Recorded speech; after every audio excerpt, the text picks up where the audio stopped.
Diversity of cultures is something our country has a rich heritage of. As one moves through the vast landmass called India, languages, customs, and the very cultural display drastically changes every few miles. The northeast of India, rightly termed Paradise Unexplored, is a melting pot of cultures, hidden away in a landlocked Shangri-La. We see a wide gamut of cultural facets across all of the 7 sisters of the Northeast. The large number of tribes living in the Northeast, along with its non-tribal population, is one reason for this astonishing diversity in such a geographically small area.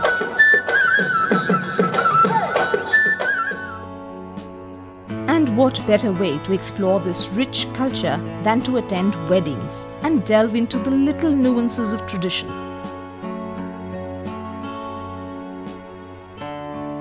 A wedding, one of the most auspicious rituals of the civilized world, differs in the ways it is carried out in every culture and every area worldwide.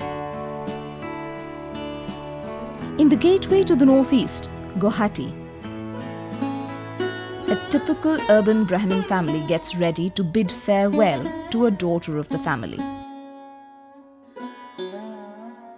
The extended family gathers around for support. As with most Indian wedding customs, the actual wedding is preceded by a number of pre-wedding rituals. It begins with Nou-Puruxor Shraaddho, where the bride and her family pay homage and take the blessings of departed ancestors from the past 9 generations. Every ceremony must begin with blessings from God and from one's ancestors. The day before the wedding, the groom's family, mostly women, come over to the bride's house to shower her with gifts. The gifts range from clothes, like the Mekhela Chadar, to food items, like an entire fish. These gifts have ritualistic significance and the ceremony is called Juron. The ceremony takes place in front of a mirror, with the bride being adorned with ornaments and jewellery.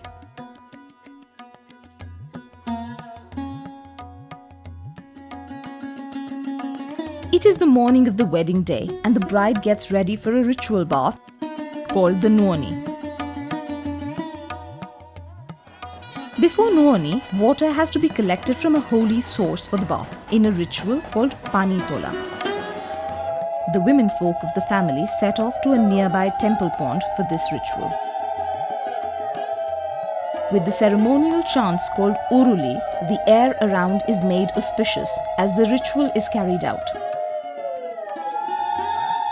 Uruli is the traditional sound made by women by rolling their tongues and is believed to ward off the evil eye.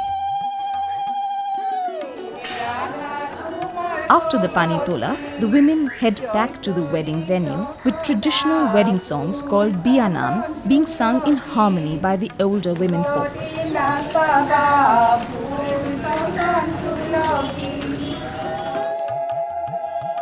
Pre-wedding rituals are usually followed by the main wedding rituals that can vary in different settings in different places in the region. In the nearby state of Arunachal Pradesh, permanent rice cultivating tribes called the Apatanis have very different rituals for weddings. In the rice plains of Zero, the nature-worshipping Apatanis have a number of traditions for a couple to be wedded auspiciously. A ceremonial walk by the women folk of the bride's family from her home all the way to the village of the groom's family is one of the most peculiar rituals.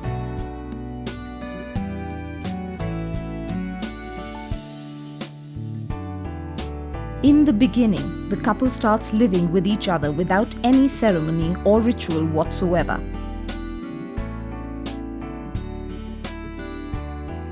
The actual wedding begins usually after harvest or whenever it is convenient for the kin of the couple.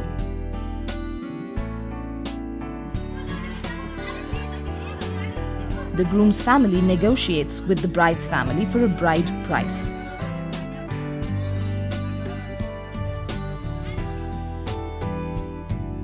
And then, led by the bride herself, the women of the village carry 1 bag of rice each, along with meat, and walk down to the groom's house where a feast awaits them.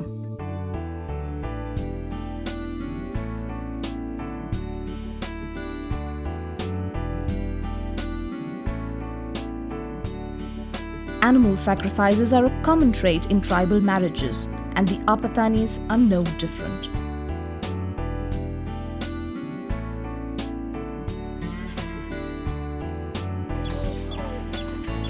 Hordes of chickens, goats and pigs are sacrificed and cooked to be feasted upon by the family and fellow villagers.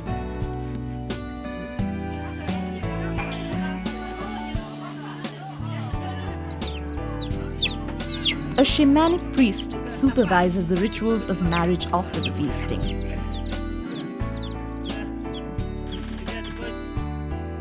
The idea of freedom and openness in the marriage customs is very typical of and unique to the Apatani culture.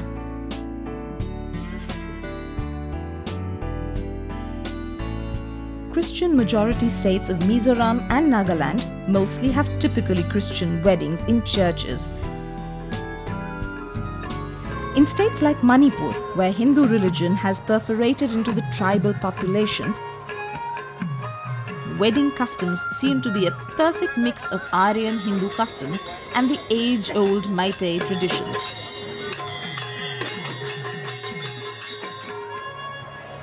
One of the most striking differences is the fact that there is no yagna or ritual fire around which a typical Hindu wedding normally takes place.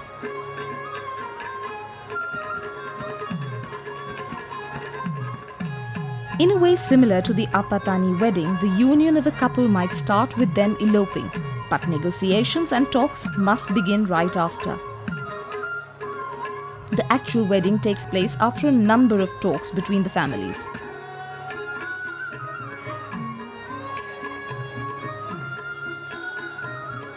Both the bride and the groom in this particular wedding are Manipuri Vaishnavites.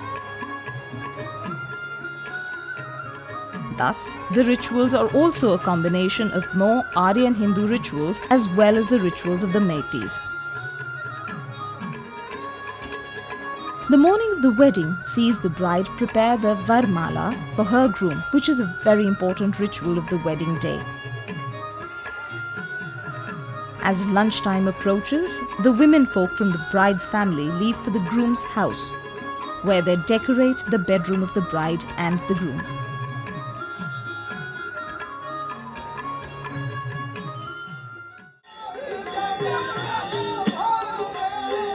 Meanwhile, at the bride's house, traditional music and dance sessions known as the Nat Sankirtan begin. The music and dance can be traced to the Vaishnavite culture of the Northeast.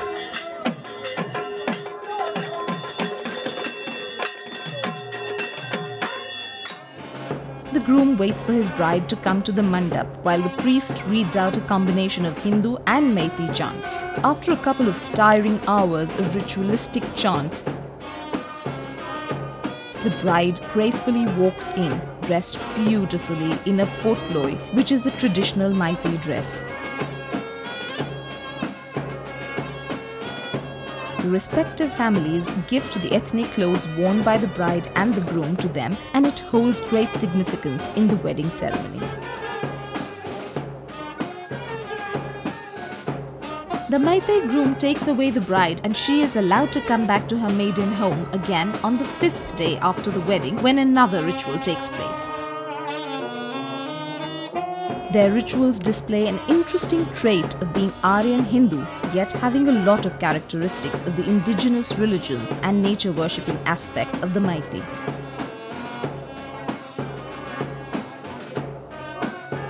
The The various indigenous groups that live in harmony in the region display a wide spectrum of ethnic cultural colors. It certainly signifies that culture is never static and always changes with the times.